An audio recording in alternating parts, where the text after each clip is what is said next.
Anak remaja jika sudah mengenal cinta, apapun akan dilakukan untuk bersama kekasih hatinya, termasuk berbohong kepada orang tua.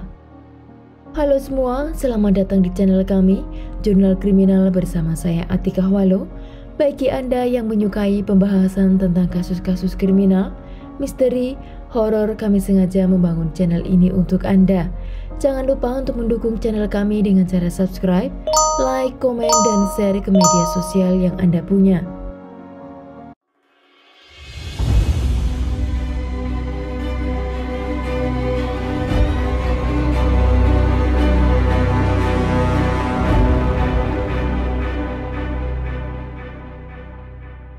Kasus kali ini saya akan membahas tentang kebohongan anak remaja kepada kedua orang tuanya yang berakibat sangat fatal.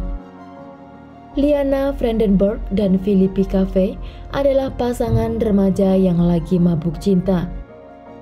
Liana Vredenburg lahir pada tanggal 6 Mei 1987, anak kedua dari seorang pengacara yang bernama Ari Vredenburg. Liana dikenal sebagai anak kelas atas. Dia tinggal bersama keluarganya di Jardim, São Paulo dan bersekolah di sekolah terbaik di tempat tersebut. Pada saat Liana berusia 16 tahun, dia mengenal seorang yang bernama Philippi Cave yang saat itu berusia 19 tahun, di mana mereka bertemu di sekolah.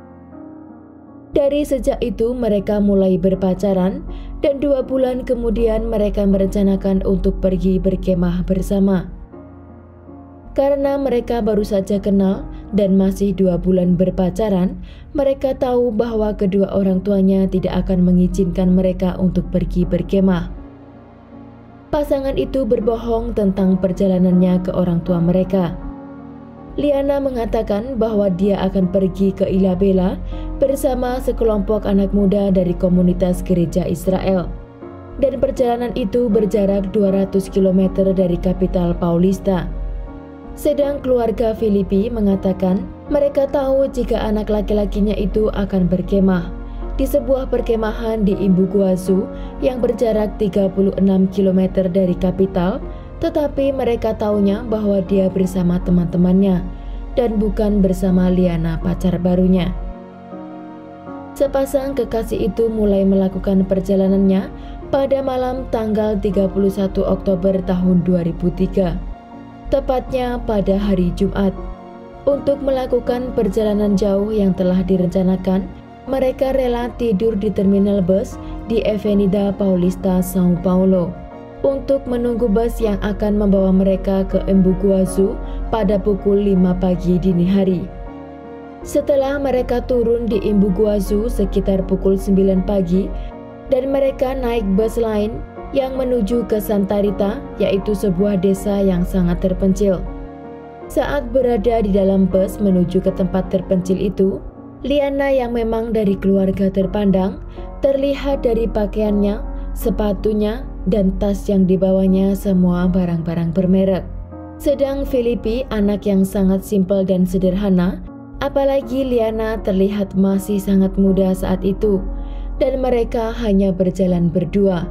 Wajah cantik Liana sudah menarik banyak perhatian orang di dalam bus itu. Setelah mereka tiba di perdesaan itu, para siswa ini masih membutuhkan perjalanan sepanjang 4,5 km untuk menuju ke tempat perkemahan. Di waktu perjalanannya pagi hari itu, ayah Liana yang bernama Ari menelpon Liana dan menanyakan di mana dan bagaimana perjalanannya. Karena Liana memang sangat dekat sekali dengan ayahnya. Di sambungan telepon itu, Liana mengatakan bahwa dirinya masih berada di dalam bus bersama komunitas Israel. Tetapi ketika ayahnya tidak mendengar suara orang lain atau semestinya orang yang sedang melakukan perjalanan di bus, Liana segera mengatakan bahwa semua anak-anak pada tertidur. Lalu ayahnya bilang akan menelponnya lagi pada malam hari. Ketika mereka sudah sampai ke tempat perkemahan, tempat itu bukanlah tempat perkemahan biasa. karena berada di tempat yang sangat terpencil di pedalaman sebuah desa. Malam itu setelah mereka beristirahat di dalam tenda, tiba-tiba ada 2 orang yang merusak tendanya dengan pisau, sambil mengatakan untuk menyerahkan barang-barang berharga, juga uang yang mereka miliki. Tetapi Liana mengatakan bahwa dirinya tidak membawa uang yang cukup dan juga tidak ada barang yang bisa diserahkan. Lalu Liana mengatakan bahwa orang tuanya di Sao Paulo adalah orang yang kaya dan akan memberinya uang tebusan jika mereka membiarkan dirinya dan pacarnya pergi. Liana juga mengatakan bahwa pacarnya Filipi adalah seorang pekerja yang tidak memiliki uang. Siapa kedua laki-laki tersebut?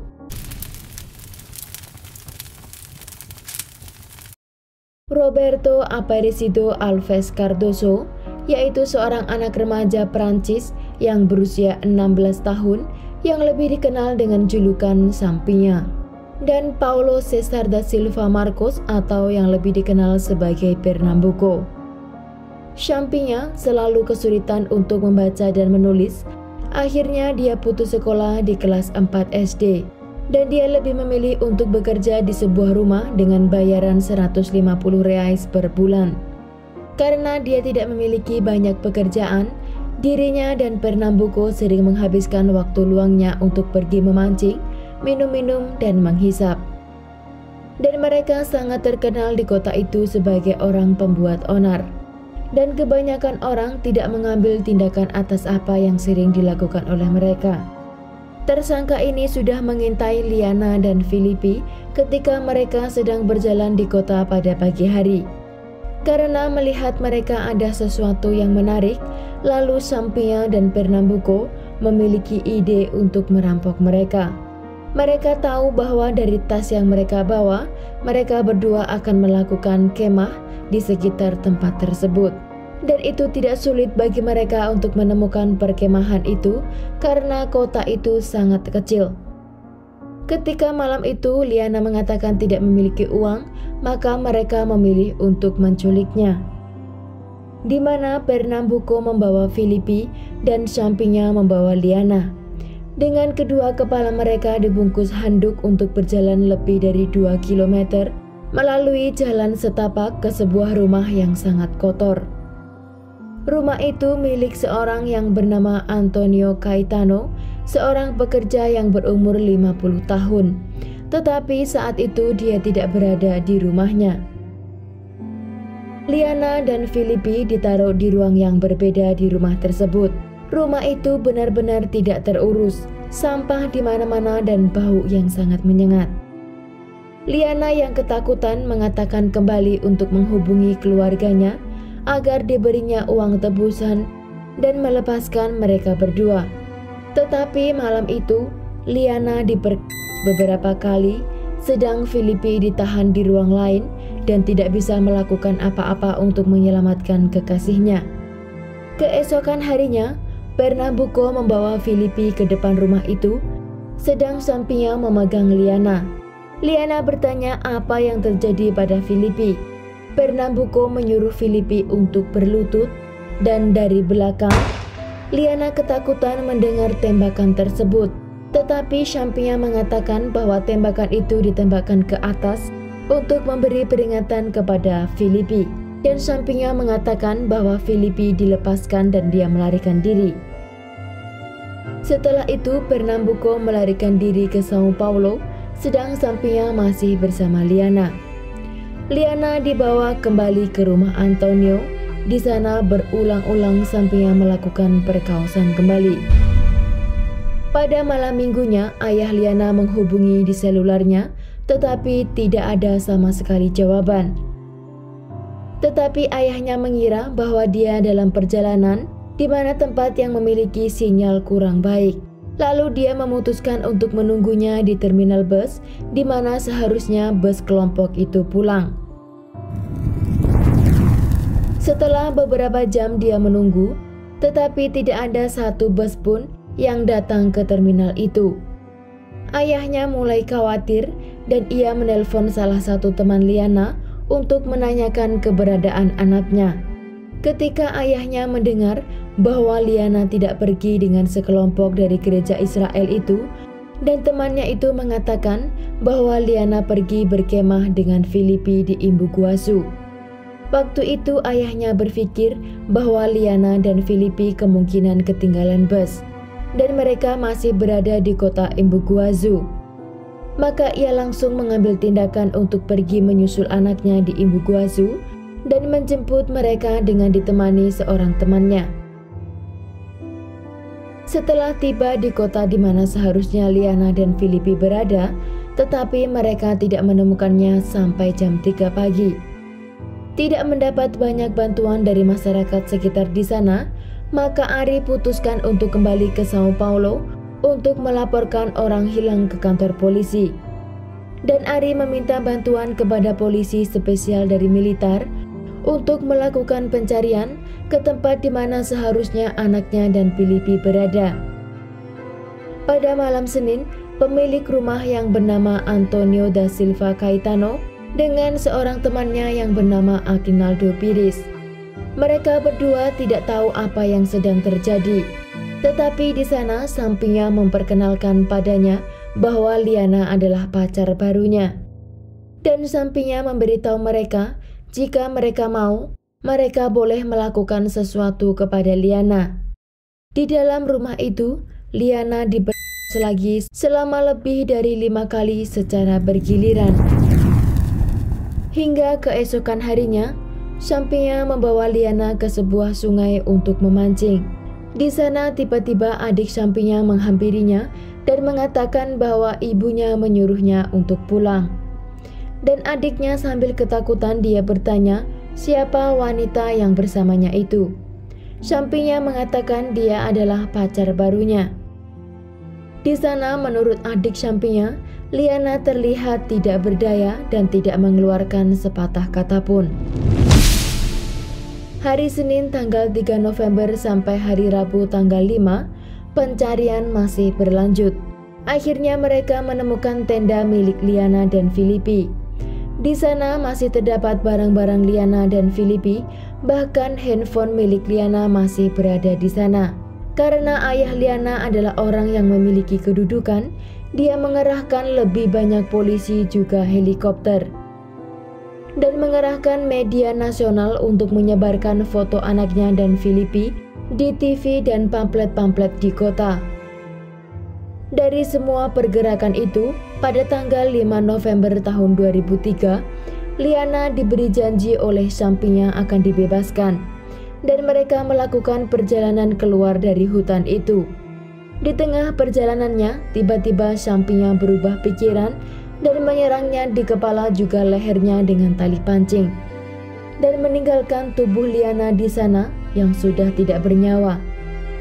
Pada tanggal 10 November tahun 2003, sampingnya dibawa ke kantor polisi untuk dimintai keterangan karena hanya dia yang paling dikenal melakukan keonaran dan permasalahan di kota itu.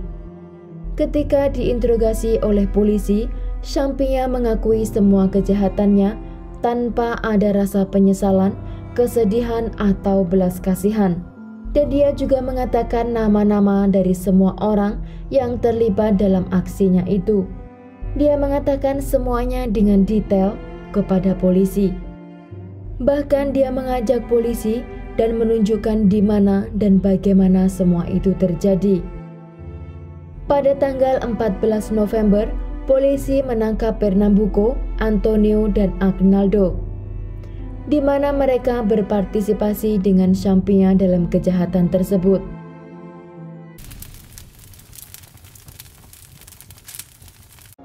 Antonio Matias de Barros mendapat hukuman selama 6 tahun penjara isolasi dan 1 tahun 9 bulan 15 hari penahanan karena menyembunyikan senjata pembunuhan. Aguinaldo Pires dijatuhi hukuman selama 47 tahun penjara untuk kasus perkosaan. Paulo Cesar da Silva atau Pernambuco dijatuhi hukuman selama 110 tahun penjara untuk kasus pembunuhan dan perkosaan. Antonio Caetano da Silva dijatuhi hukuman selama 124 tahun penjara karena perkosaan berulang-ulang kepada Liana.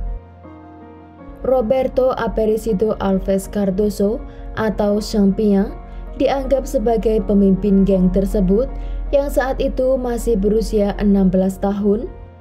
Menurut pasal 121 paragraf 5, karena dia memiliki penyakit mental, dia dirawat di unit 1 Yayasan Casa di Kompleks Villa Maria. Dia dirawat di rumah sakit di entitas tersebut hingga 3 tahun atau paling lama hingga dia berusia 21 tahun. Namun ketika dia berusia 21 tahun, Kementerian Umum meminta larangan sipilnya berdasarkan Undang-Undang 10.216 tahun 2001, di mana sebuah laporan psikiatris menunjukkan bahwa ia memiliki penyakit mental yang serius, seperti gangguan kepribadian antisosial dan keterbelakangan mental, yang dimana akan menimbulkan resiko bagi masyarakat sekitar. Champignon lalu dipindahkan ke unit kesehatan eksperimental yang dimaksudkan untuk pemulihan tersangka kejahatan anak muda dengan gangguan mental, di mana ia tetap di sana sampai hari ini. Tetapi pada tanggal 2 Mei tahun 2007, dia pernah melarikan diri dari Fundação Casa. Pelarian itu terjadi pada pukul sore hari dengan seorang temannya. Keduanya memanjat tembok setinggi 7 meter menggunakan tangga, tetapi ditangkap kembali 11 jam kemudian dan dia dibawa ke rumah sakit lagi. Pada 17 Desember tahun 2007, sebuah stasiun TV membuat film atas dirinya yang berjudul Champignon, dan dirinya ditempatkan di sebuah rumah yang sangat nyaman dengan berbagai furnitur yang sangat mewah dan diberi makan 5 kali sehari yang dibuat oleh ahli gizi. Video tersebut menimbulkan kemarahan dan kritik besar terhadap pemerintah. Gubernur yang saat itu bernama José Serra melakukan pembelaan terhadap situasinya, mengatakan bahwa Champignon akan lebih baik di sana daripada di jalanan melakukan kejahatan. Champignon akan merugikan negara sekitar 12.000 reais per bulan. Oleh karena itu, Champignon ditempatkan di tempat yang nyaman. Sekian kasus hari ini, jangan lupa tinggalkan like dan komen. Jika Anda tidak keberatan, klik tombol subscribe untuk mendukung channel kami. Terima kasih banyak saya ucapkan kepada Anda para subscribers. Sekian, sampai jumpa di kasus berikutnya.